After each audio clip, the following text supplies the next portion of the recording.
Buenas noches. Solo antes de empezar, quería asegurarme que los que están en línea nos pueden escuchar bien. A ver, una confirmación ahí. Listo. Ok. Bueno, buenas noches, compañeros. Nuevamente, bienvenidos a nuestro tercer CodeSpark del año. Solo un recordatorio, CodeSpark son el último miércoles de cada mes. Así que, como les dije, este es nuestro tercer CodeSpark. Este va a ser de Angular eficiente, NGRX y el patrón Facade. En este caso, la presentación nos la va a estar dando nuestro compañero José Martínez y Brando Fernández, así que los dejo con ellos, que ellos son los expertos en este tema. Gracias.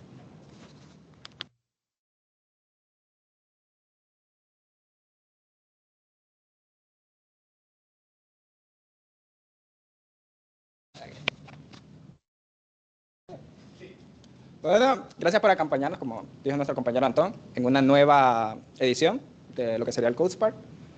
Les vamos a empezar. El temario que tenemos para hoy son 4 puntos de lo que es Angular. Vamos a hablar un poco sobre el framework, también compartir nuestra experiencia a nivel profesional de cómo lo hemos utilizado en diferentes aplicaciones. Vamos a hablar de lo que es RxJS. Vamos a tocar unos temas de lo que es programación reactiva y cuál es el propósito o, digamos, el uso de este paradigma de programación. También vamos a hablar de lo que es NGRX, ya el manejador de estado para Angular, que es uno de los manejadores de estados más conocidos, por así decirlo, el más popular para lo que es Angular como framework. Y luego vamos a hacer un demo de cómo lo usamos, por qué lo usamos y para qué. Empecemos con lo que es, ¿qué es Angular? Ok, Angular es una plataforma de desarrollo construida en TypeScript. Es un framework basado en componentes para crear aplicaciones web escalables. ¿Qué es lo que provee Angular o cuál es, por así decirlo, el uso que nos da Angular? Es que provee muchas herramientas para poder crear aplicaciones web de manera rápida, que sean escalables y de igual forma que sean confiables. Angular, a través de los años, ha sido conocido como uno de los frameworks más, por así decirlo, más robustos, en el sentido de que siempre que se menciona el nombre de Angular, está relacionado a aplicaciones que son medianas o grandes. Entonces, tiene un está muy bien posicionado en el mercado, por lo que si quieren crear una aplicación web, Angular es una muy buena opción. Y hablando un poco de lo que es, antes de que pasemos a ese, un poco de lo que es de la experiencia, que también me gustaría que Brando compartiera ahí un poco de su expertise en el tema, de que en lo personal, en los diferentes trabajos que he tenido, el construir aplicaciones con Angular realmente ha sido una experiencia que he podido ver, de que es muy confiable, es bastante rápido, tiene un buen rendimiento, y para aplicaciones como, digamos, ser admin panels o aplicaciones que tienen bastante interactividad, provee muchas herramientas que ayudan bastante a crear una aplicación web bastante rápida, que pueda escalar, independientemente si el producto empezó como un producto pequeño o mediano, si pasa ya a ser un producto grande, de igual forma, el tener una aplicación en Angular, el tener una aplicación hecha en Angular realmente es una muy buena opción si ustedes están preocupados en construir una aplicación web confiable. Esa sería como mi experiencia. No sé, Brandon, si querías compartir tu punto.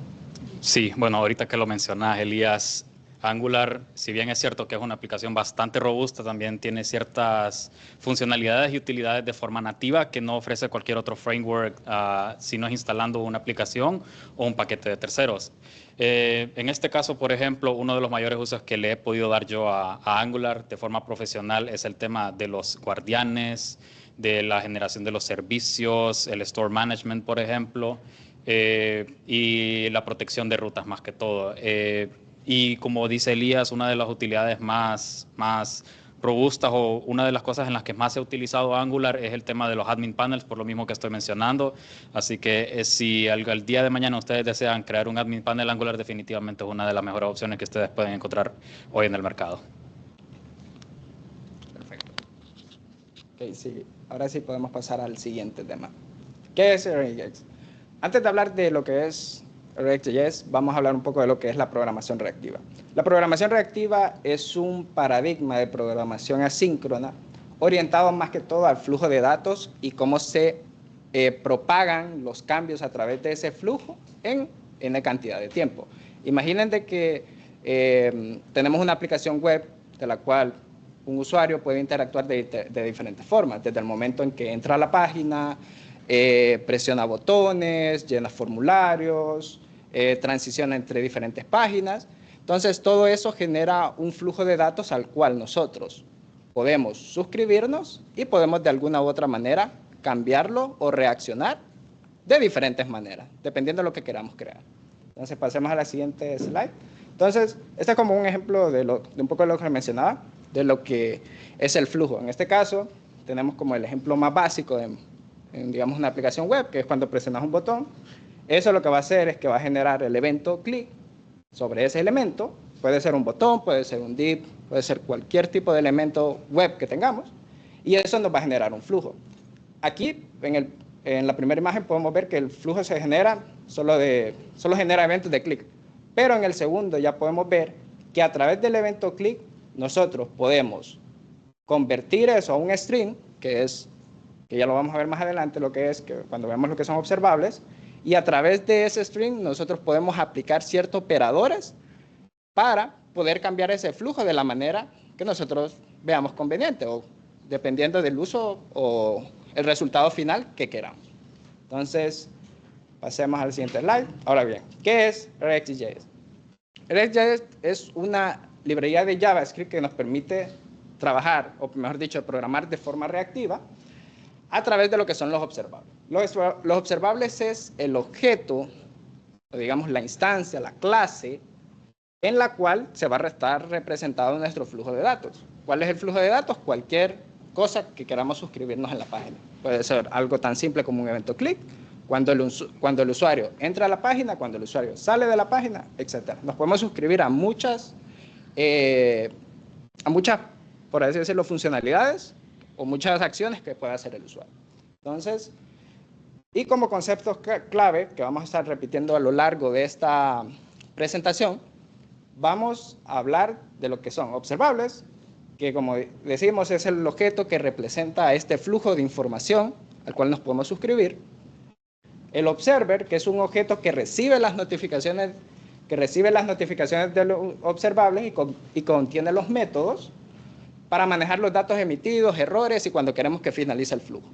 Luego tenemos la suscripción, que la suscripción como tal es el momento en que nosotros nos suscribimos a este flujo, valga la redundancia, en el que nos ponemos, por así decirlo, a escuchar el evento que nos interesa.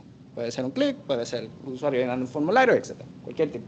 Y luego están los operadores. Estos operadores existen dentro de la librería de RxJS que nos permiten hacer muchas cosas, desde cambiar el flujo, unir flujos, que un flujo reemplace al otro, etc. Es decir, hay una cantidad de operadores increíble y como pueden ver ahí en la definición menciona lo que son los más comunes, como lo que son el map, el filter y el mesh map. Pero hay una cantidad de operadores de forma de que ustedes puedan aprovechar lo que son los flujos de la mejor manera.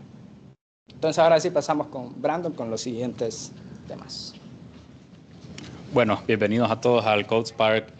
Ya con todo lo que les ha mencionado Elías, creo que podríamos empezar ya a entrar de lleno lo que es el manejo de estados con NGRX. Ahora, antes de poder ingresar a ver cómo trabaja NGRX con Angular, primero hay que definir qué es un manejador de estado. Un manejador de estado, básicamente, en palabras sencillas, llegaría siendo una forma de almacenar un momento dado de la aplicación. Ya puede ser en nuestro navegador. Generalmente es en el navegador mediante lo que es Redux. Alguno que ha escuchado de Redux. Si alguien es nuevo en este tema de los manejadores de estado, les recomiendo que le den un vistazo a Redux, porque al final del día NGRX trabaja con Redux bajo la capa. Entonces, sí, una forma fácil de decirlo es un momento dado de la aplicación que está almacenado. Entonces, este manejo de estado nosotros podemos acceder fácilmente desde cualquier parte de la aplicación. Sí, entonces, una representación más gráfica, aquí lo pueden ver, tienen la diferencia en la que podemos tener un árbol de n cantidad de hijos, n cantidad de padres, pero a medida que nosotros vamos bajando dentro de ese árbol, podemos ver que la navegación para poder acceder a la data que están en esos nodos se vuelve un poco más complicada, un poco más compleja. Entonces, esto es lo que provee el Store Management, un singular point o un solo punto de entrada donde nosotros podamos acceder a esa data desde cualquier lado de la aplicación. Y lo beneficioso de utilizar el estado es que cualquiera puede acceder a ella y cualquiera lo puede editar, y también existen ciertas restricciones donde solamente se puede leer aquí, se puede, por ejemplo, hacer un dispatch de esta acción. Luego vamos a ver todas estas acciones ya en la demo, pero como pueden ver, el beneficio del store es que cualquiera puede acceder a ella, cualquiera la pueda modificar, y no es necesario una navegación tan complicada entre nodos, y llegamos a tener una navegación entre componentes padres e hijos, que es lo más habitual con lo que se trabaja en Angular, componentes padres y componentes hijos. Entonces, sí, como pueden ver, NGRX es un framework para construir aplicaciones reactivas, es decir, la aplicación acciona con respecto a los cambios. Nosotros podemos accionar ciertas funcionalidades con respecto a esos cambios, podemos emitir ciertas acciones para poder hacer esos cambios. Entonces, sí, existen varias formas de integrar NGRX con las funcionalidades nativas de Angular, por ejemplo, los routers, por ejemplo, los HTTP clients, si nos toca hacer una petición o hacer un efecto que haga una petición HTTP. Entonces, estas son ciertas de las cosas con las que NGRX puede trabajar de mano con el framework de Angular. Ok, ahora sí. Vamos a entrar de lleno con los conceptos. Como pueden ver, aquí tenemos varios conceptos. Uno de los mayores conceptos que tenemos aquí es el tema del store. Cuando nosotros decimos store, nos referimos al estado, es decir, a todo lo que se almacena en el estado. Ese es el store. Es el storage donde nosotros almacenamos nuestro estado dado un momento de la aplicación. Tenemos también lo que son los actions. Estos representan, como decía, cambios o eventos que nosotros podemos tanto emitir como suscribir. Podemos leer, podemos hacer los dispatches, y sí, esto se maneja mediante las acciones. Las acciones deberían de representar o deberían ser lo suficientemente claras para poder identificar exactamente qué es lo que se quiere hacer en esa acción. Luego tenemos los reducers. Estos actualizan nuestros estados y claro, esas son respuestas a las acciones. Entonces podemos tener, por ejemplo, una acción que diga actualizar librería o actualizar cierta parte de este carrito. Eso lo haría un reducer. La acción simplemente le dice al reducer, hey, hace esto. Y el reducer es el que se encarga de actualizar el estado. Luego tenemos los selectores. Como les mencioné, hay ciertas partes en la aplicación donde nosotros vamos a querer acceder a la información que tenemos en nuestro Store Management. Esto lo podemos hacer mediante los selectores. Simplemente los selectores se encargan de extraer la información y nosotros podemos leerla en nuestro componente o donde sea que nosotros queramos acceder con el Store. Ok, entonces para que puedan ver una representación gráfica sobre el flujo de todo el tema de NGRX y el Store Management, tenemos aquí primero el Store, que es donde nosotros almacenamos nuestra información, donde nosotros almacenamos nuestro estado. Luego, como pueden ver, el Store se expone, es decir, habilita un camino para nosotros poder acceder a esa información mediante los selectores, como lo decía. Luego, el selector se expone o se inyecta en el componente para nosotros leer esa información. Y por último, ese componente puede hacer tanto la tarea de leer esa información o de hacer dispatches de acciones para poder actualizar nuestro estado.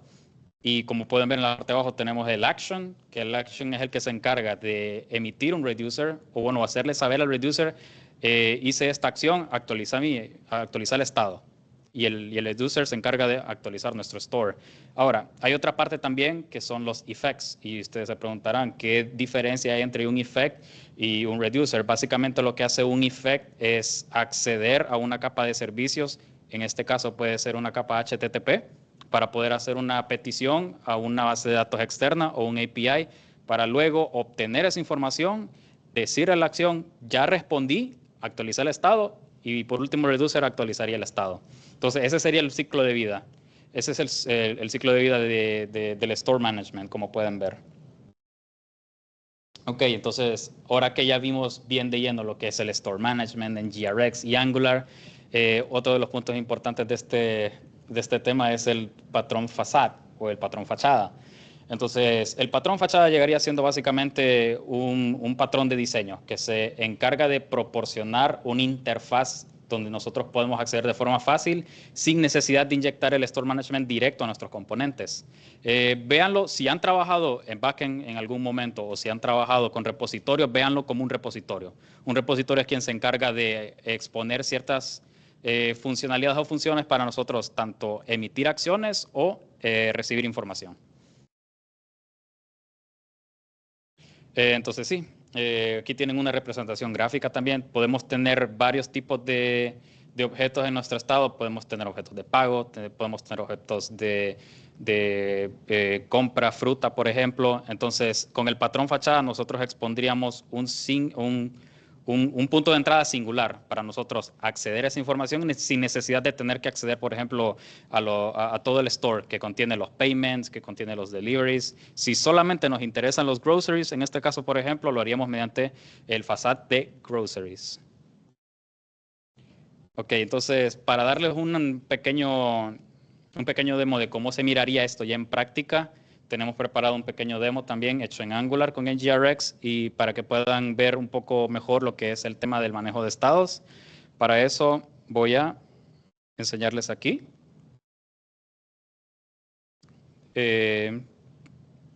No sé si pueden confirmar que se puede ver aquí la aplicación de Chrome para poderse ver aquí en la pantalla. Ok. Ok, listo.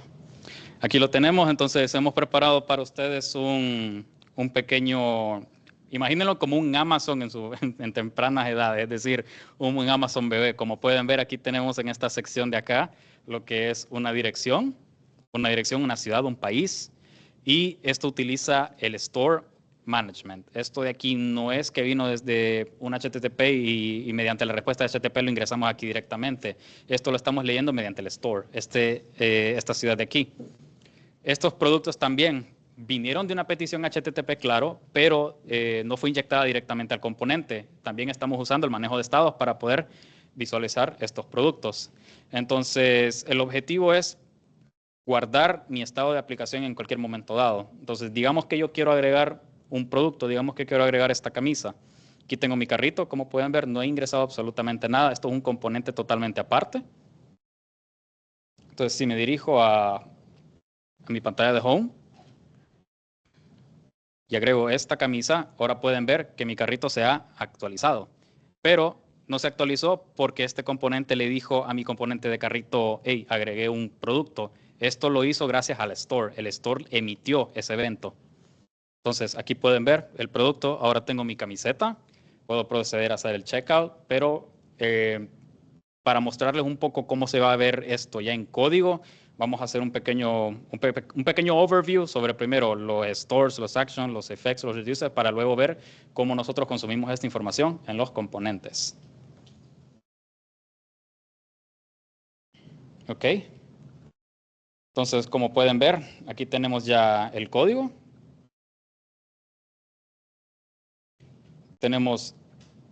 Primero vamos a hablar un pequeño punto de lo que vieron ustedes ahí, que es la forma de nosotros cómo obtenemos esta geolocalización. Es decir, cómo mi aplicación sabe que yo estoy en San Pedro Sula, en Honduras y el departamento Cortés. Entonces, para eso vamos a ir primero a mis actions para poder ver las acciones que yo expongo para poderle decir a la aplicación que estoy haciendo esta actualización y estoy trayendo esta ciudad. Entonces, como pueden ver, aquí tenemos ciertos eventos. Tenemos un fetch de geolocalización. Tenemos un fetch complete. Esto es importante porque con los effects, como esto hace una petición HTTP al API de Google, Google tiene que mandarme una respuesta para yo poderla almacenar en mi store. Entonces, aquí tenemos el complete. Sí puedo hacer zoom. Vamos a ver. Creo que es con command. No. ¿Dale?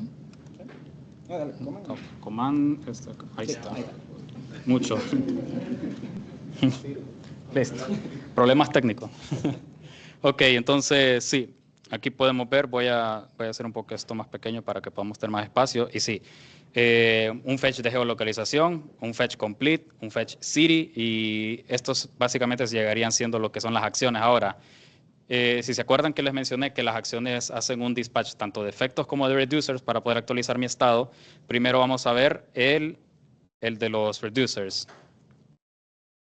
Entonces, aquí, en este ejemplo, podemos ver que tengo mi estado, cómo se ve mi estado para este servicio de geolocalización. Tengo lo que son mis coordenadas y simplemente, sencillamente tengo aquí mi ciudad, que es un string, que es el que me responde el API de Google. Y aquí tengo mi estado inicial, que es el que yo proveo. Es decir, yo voy a iniciar con unas coordenadas nulas, porque estas después las voy a tratar de conseguir, y un sitio con un string vacío. Luego aquí tenemos la instanciación o la creación de estos reducers. Como pueden ver, aquí lo que estoy haciendo es pasar mi estado inicial, porque es justamente este el que se me va a actualizar. Entonces, en cualquier momento dado, una vez yo emita una acción o el effect emite una acción, estos reducers van a actualizar mi estado. ¿Y cómo lo hacen? Mediante este pequeño return de aquí. Como pueden ver, aquí tengo instanciadas las acciones.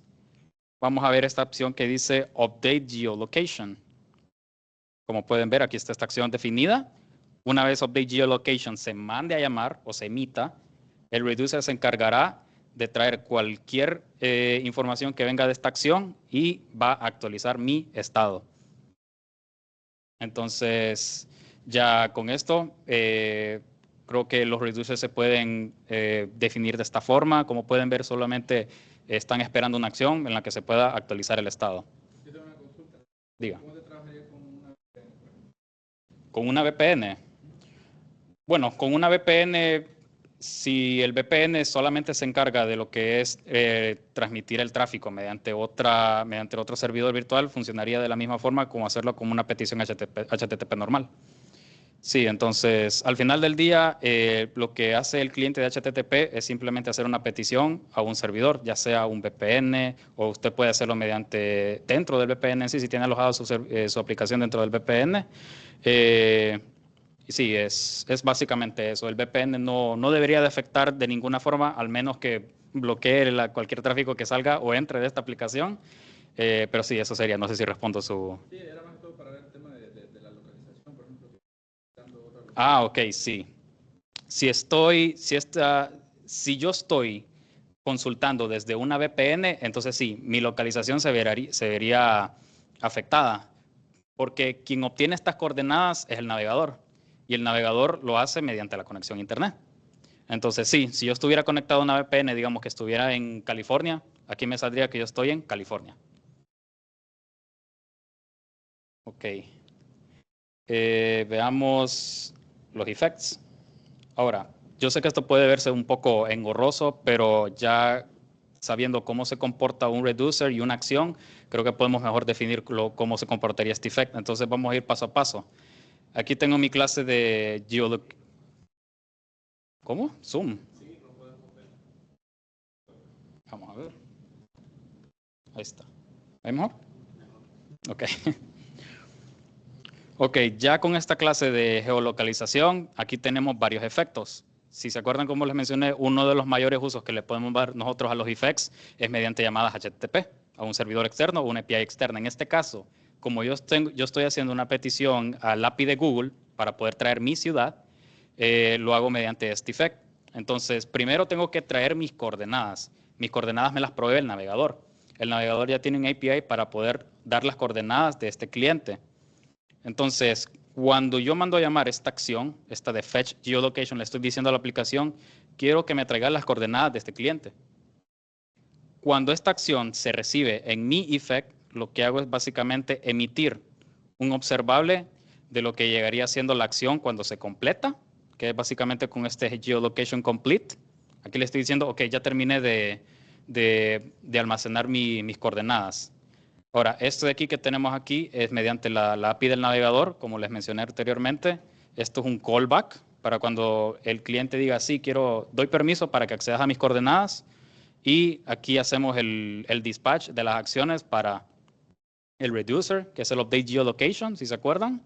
Y aquí hago también un dispatch para, ok, ya tengo mis coordenadas. Ahora, mediante estas coordenadas quiero recibir el nombre de mi ciudad. Y luego aquí tenemos esta acción. Entonces, como pueden ver, están muy relacionadas. Ya obtengo mis coordenadas, puedo mandar a traer mi ciudad. Ya con este fetch city, lo que hago es decirle a mi servicio de geolocalización, quiero que vayas a traer mi current city basado en estas coordenadas. Y si nosotros accedemos aquí, lo que pueden ver es básicamente un servicio que se encarga de hacer peticiones HTTP. Básicamente hago una petición al API de Google, como lo pueden ver aquí, y le estoy pasando las coordenadas de latitud y longitud para poder traer mi ciudad. Una vez me responde, mediante este pipe lo que hago es hacer otro dispatch de otra acción para decirle a mi store, hola, ya tengo mis coordenadas, ya tengo mi ciudad, actualízate por favor.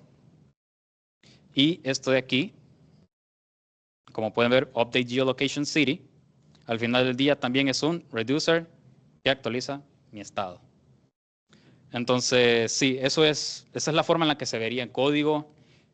Como pueden ver, por cierto, para poder acceder a esta información, ya casi me saltaba este paso, y también la fachada.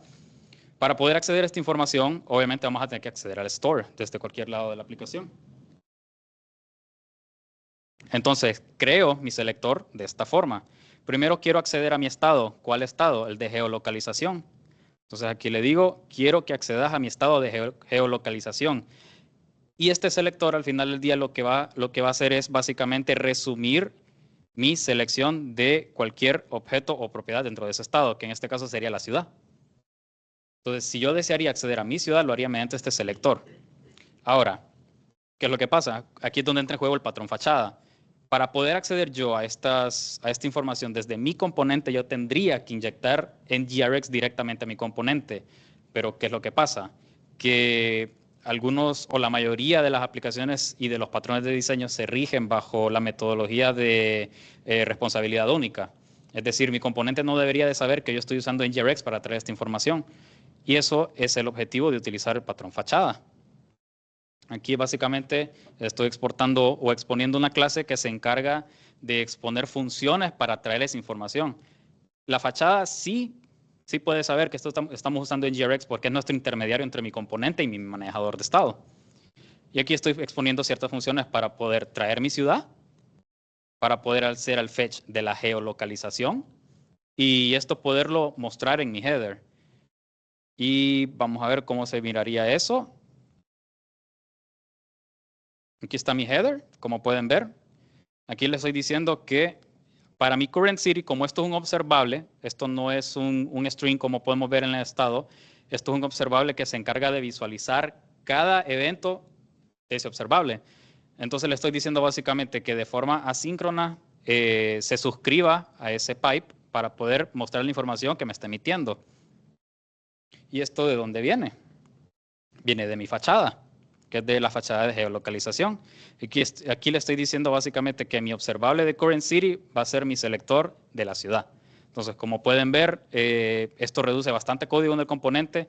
De lo contrario, si no tuviera mi patrón fachada aquí, ¿qué es lo que tendría que hacer? Tendría que inyectar el store, tendría que saber qué selector usar para acceder a ese store y tendría que hacer los dispatches manualmente en mi componente para mandar a traer esa información. Entonces, como pueden ver, el patrón fachada y los effects ahorran bastante trabajo, ahorran bastante código en su componente y al final del día puede ser algo que ustedes no vayan a necesitar hacer de forma manual porque el store, como trabaja bajo ciertas acciones y ciertos emits de events, alguien se tiene que encargar de hacer eso y no necesariamente tiene que ser el componente.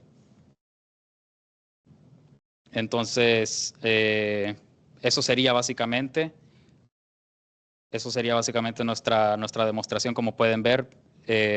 No sé si tienen alguna pregunta sobre algo que no haya quedado claro, por ejemplo, las acciones, los effects. Ok. Al momento de cuando hacías la petición de la localización del navegador, no vi en algún momento, porque dijiste que se iba a hacer, o sea, si el usuario aceptaba, hacía lo demás. ¿Y qué pasa si el usuario no acepta? Si el usuario no acepta, ¿Algún tipo de control de errores? para efectos demostrativos en este caso no, sin embargo, ya está manejado y es simplemente bajo el hecho de que no se va a hacer dispatch de mi observable. Voy a emitir mi estado inicial, que es el string vacío. Correcto. O sea, simplemente no va a hacer porque la posición la pedí en el get current position, si no me equivoco. Correcto. Entonces, ahorita sí emitiría un valor nulo, me imagino. Ahorita este get current position es la API del navegador. Es el navegador quien se encarga de decirle, ¿me das permiso para acceder a esta localización? Si el usuario le dice, si el usuario no acepta, hay otro callback aquí que nosotros podemos instanciar, como pueden ver aquí en el ejemplo, error callback. Ese error callback es quien, si usted el día de mañana necesita hacer algo con ese error, o por ejemplo, si el usuario no quiso aceptar, aquí lo puede manejar con este callback. Pero para efectos demostrativos decidimos no manejar los errores aquí para mostrar cómo funciona el tema de los stores. Pero en el caso de que el usuario no acepte, estos dispatches de aquí no se ejecutarían. Tiene un cache, el dispatcher tiene un cache, perdón, la función tiene un cache para Sí, este de aquí, el error callback. Sí, entonces cualquier error que usted quiera manejar, aquí lo puede hacer mediante este error callback. Bueno, pregunta en línea, Brando. ¿Cómo puedo cancelar una suscripción y cómo manejar múltiples suscriptores? Ok, yo lo podría responder, pero si querés, Elías, te doy la palabra porque... Sí, no. Sí. Claro, no. Si quieren, no sé, nos podemos ir al componente de header, solo para explicar algo. No, específicamente al HTML. Ok. Para estos casos, ustedes tienen dos opciones. La número uno es crear una nueva instancia de lo que es subscription, que es una clase que existe en RxJS, en donde ustedes pueden igualar el observable llamando a su método subscribe a esa suscripción. ¿Cuándo la destruyen? Cuando el componente sea destruido. Angular, o los componentes de Angular, manejan un ciclo de vida que normalmente los más utilizados son ngo init, que es cuando el componente se monta por primera vez, y el ngo destroy. Entonces, ustedes lo que podrían hacer es que en el ngo init hacen el subscribe de ese observable ahí y lo destruyen en el onDestroy. Sin embargo, como nosotros para este ejemplo quisimos hacerlo más acercado a la realidad o una aplicación que digamos vamos a desplegar en producción, utilizamos el async pipe. El async pipe es una de las features que tiene Angular, tiene un montón de pipes que ustedes pueden utilizar, en donde Angular como tal detecta, ok, esto es un observable, yo me voy a encargar de lo que es la suscripción y también de la destrucción de esa suscripción. Entonces, cuando esta pantalla, por así decirlo, nos movemos, o esta pantalla o este componente es destruido, Angular se va a encargar de lo que sería la desuscripción. ¿La podemos manejar nosotros? Sí, pero también podemos utilizar las features que tiene Angular para hacerlo. Depende del uso que ustedes le quieren dar. Por ejemplo, si yo me quiero suscribir, si quisiera hacer algo como lo que hace Google Maps, que yo entro a Google Maps, busco una dirección y mientras voy escribiendo, me va saliendo la lista de resultados. En ese momento sí me gustaría mantener la suscripción yo, porque me gustaría hacer un debounce de que cuando el usuario deje de escribir alguna petición HTTP, quizás quiero recolectar ciertas métricas, hacer varios efectos colaterales ahí. Ahí sí me gustaría quizás mantener la suscripción yo, porque puedo reaccionar de diferentes formas. Pero en este caso, en donde solo estamos mostrando información, trayéndola a un sitio y desplegándola, preferimos utilizar un async pipe que él se va a encargar de la suscripción y de suscripción. No sé si esa responde a la pregunta.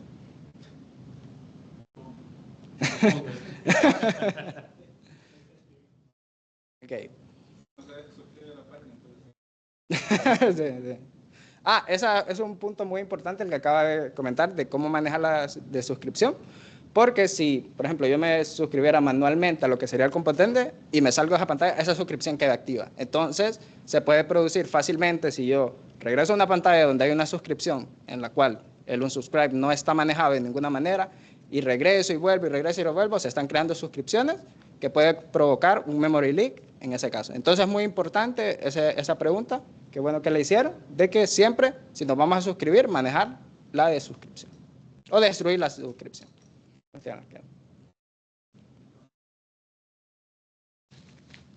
Bueno, hasta ahorita no tenemos más preguntas en línea, pero los que están en línea están bienvenidos a hacer sus preguntas.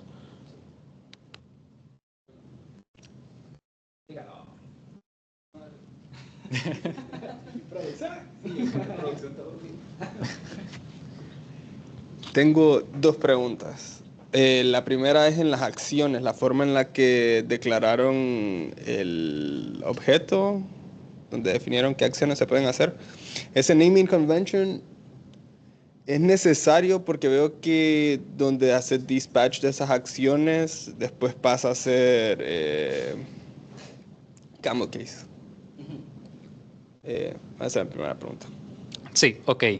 Para el nombre de las acciones, como pueden ver, nosotros hemos utilizado lo que es como esto al final del día representa una acción.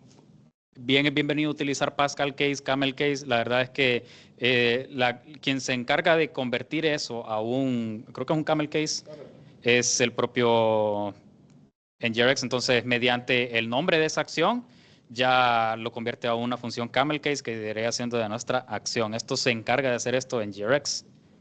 Entonces, la única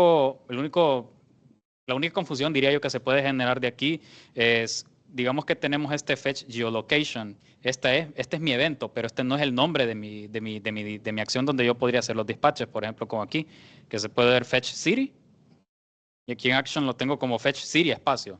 Esta es la descripción, más no es el nombre en sí que se genera, perdón, esta ventana, más no es el nombre de la función con la que nosotros podríamos hacer esos dispatches. Esta solamente es la descripción de esa acción. Lo otro ocurre en el reducer, entonces. Vamos a ver los reducers. Aquí está. Entonces, sí, es lo mismo. NGRX es quien se encarga de darle esta naming convention a nuestras acciones de esta forma con Camel Case, porque generalmente en TypeScript nosotros utilizamos Camel Case para los nombres de las funciones, de las variables, pero en este caso, como es la descripción de una acción, bien podemos utilizar lo que es o todo Pascal Case o sí, solamente es una descripción básicamente. Pero ¿a dónde se generan nuevos nombres? ¿A dónde se declaran los nombres de las funciones?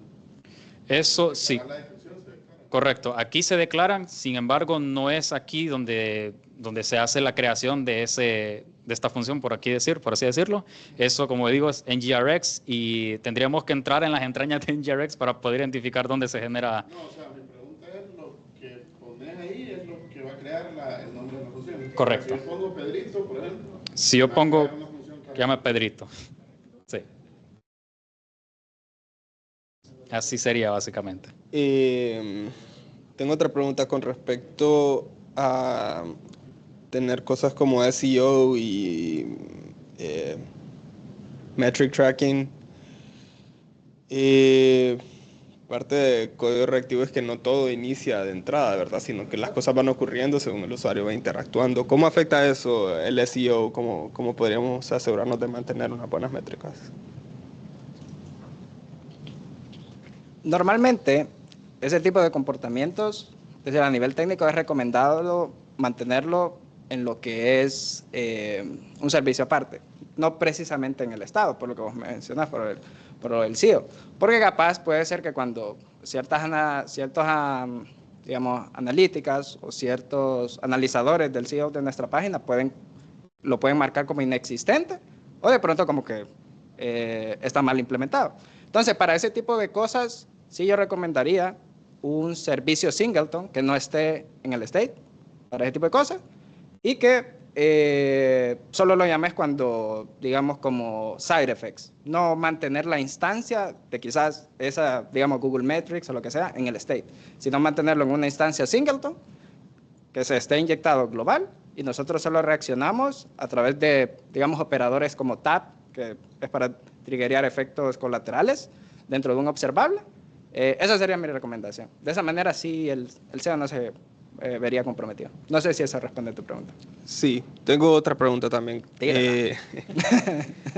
En muchas aplicaciones, especialmente tal vez incluso en e-commerce, donde cuando entramos empezamos a desplegar o empezamos a mostrar, renderizar componentes donde hay cosas con las que el usuario puede empezar a interactuar de inmediato, como agregar un ítem al carro. Sin embargo, hay cosas como paginación, ya sea por botón o por scrolling, o tal vez estás suscrito a que según se publiquen nuevos items se vayan mostrando, que sea un first in, first out, algo así. Correcto. ¿Cómo nos beneficiaría trabajar en cadena de manera de hacer un first fetch y que luego no tengamos que hacer nada más para quedarnos suscritos a ese? No sé si me explico, o sea... Sí. Sí. Sí. ¿Cómo funcionaría eso con NGRX? Como esa cadena de continuar haciendo ese fetching. Considerando que puedo utilizar algo como WebSockets en general para Sí, bloquear también. los eventos. Sí, sí, sí. Ok. No sé, yo tengo varias approaches, pero me gustaría que también Brandon nos diera sus detalles. Ok, sí, como vos mencionás, por ejemplo, para cosas sencillas como guardar la paginación, como guardar, por ejemplo, el punto en el que se scrolleó esa página, eso sí, se puede manejar en el estado. Y claro, podrías utilizarlo mediante un first fetch. ¿Y cuál es el beneficio de hacer esto? Que en el caso de que vos no tengas nada guardado en tu estado, esto ya lo tendrías manejado mediante tu estado inicial. Entonces, en tu estado inicial podrías tener, por ejemplo, que querés una paginación, aquí por ejemplo, una paginación en la página 0, en la página 1, por ejemplo, un scroll a la mitad de la página. Entonces, podrías manejarlo todo con tu first fetch, básicamente. Tu first fetch llegaría siendo tu primer punto de entrada, no importa si está en el store o no está, tu estado inicial es quien ya diría si está almacenado o ya está actualizado, básicamente. Bueno, para casos como el que mencionabas, de que hacer un fair fetch y luego reaccionar a esos cambios, si utilizar algo como WebSockets para actualizar los cambios, un nuevo producto se actualizó, se agregaron nuevos productos, manejaría una instancia del WebSocket, es decir, una instancia fuera del store. ¿Por qué? Porque si buscan por ejemplo, ciertos casos de uso en donde se usan, valga la redundancia, instancias de conexiones activas, como digamos conexión a WebSockets, conexiones con hacer un consumer, como digamos RabbitMQ o algo así, es recomendable no mantener la instancia de esa conexión en el store. ¿Por qué? Porque si vemos ahí lo que está haciendo Brandon para lo que es la actualización del estado, está haciendo un spread al estado actual que tenemos en el store. Entonces, cuando pasa eso, cuando manejamos instancias, esa instancia se pierde. Es decir, la referencia ya la perdimos. Y puede ser que nos desuscribamos en cierto punto. Entonces, manejaría una instancia en tiempo real de los cambios a los que me quiero suscribir y capaz podría crear un pequeño estado para cambios como lo que vos mencionaste de cuando reacciona al scroll, que quizás no esté en el estado global, sino que solo afecte ese componente. Ahora con los standalone components que provee Angular, se puede crear un estado que quizás no necesita ser afectado a nivel global, pero puedo crear una pequeña feature solo para quizás esa pantalla en específico y ya me puedo suscribir a eventos como cuando el usuario scrollea, ya con eso puedo mantener en qué posición está el usuario y que cuando actualice eso, los productos que estén en vista, si fueron afectados, simplemente es actualizarlo. Entonces puedo hacer como ese pequeño juego de saber qué es lo que está viendo el usuario, posición del scroll y todo eso. A través de los flujos podemos hacer una infinidad de cosas. Todo depende de qué tan complejo lo querés o qué tan simple. Entonces, sí, ese tipo de comportamientos son los que yo recomendaría. No sé si responde tu pregunta. La responde. Ah. ¿Qué nivel de esta gente? ¿Alguna otra pregunta de parte de la sala?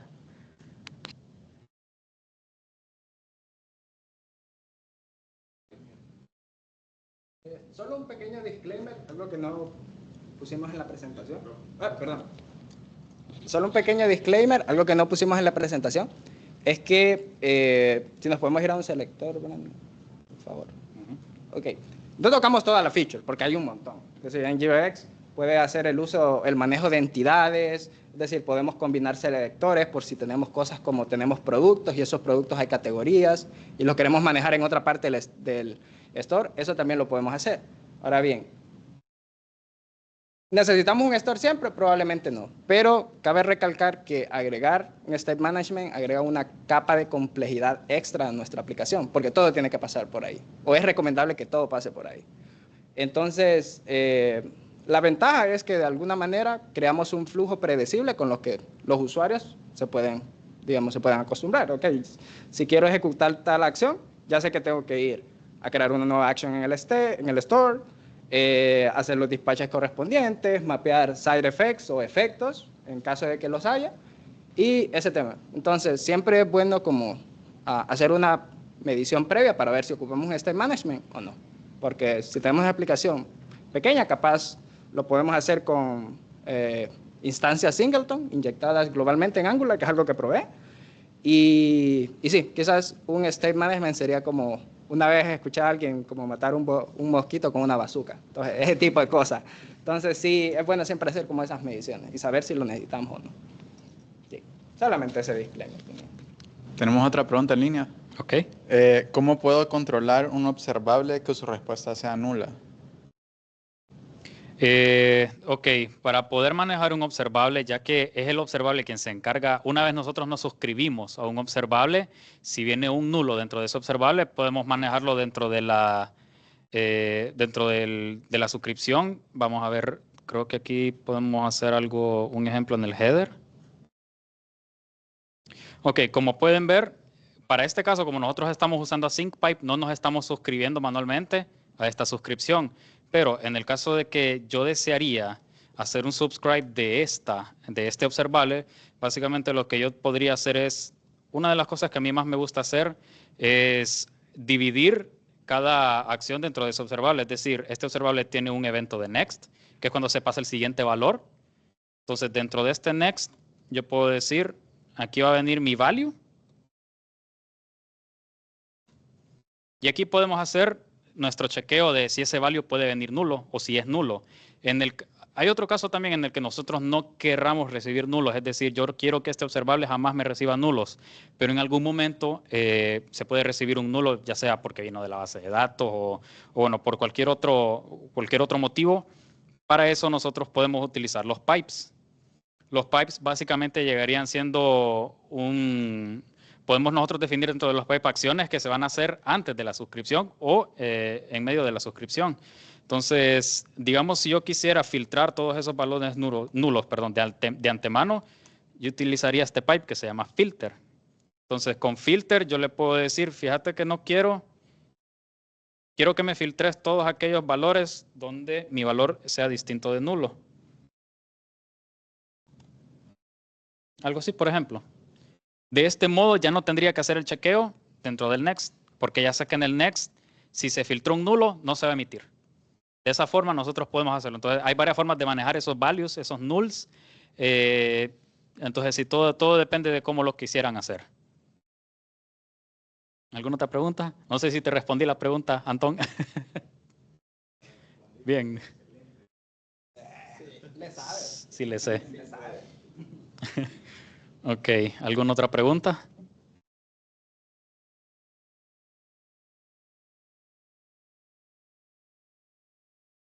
Ok, parece que ya no hay más preguntas entonces. Sí. Bueno, así que muchas gracias, Brando y José, a todos los que asistieron. Gracias por venir a CodeSpark. Para los que están en línea también, gracias por asistir. Este es un evento muy importante para nosotros, tanto como empresa para compartir el conocimiento que tenemos entre nosotros y también para compartirlos con la comunidad. Acuérdense, los que tengan sus amigos que crean que eso les pueda parecer bien interesante, invítenlos.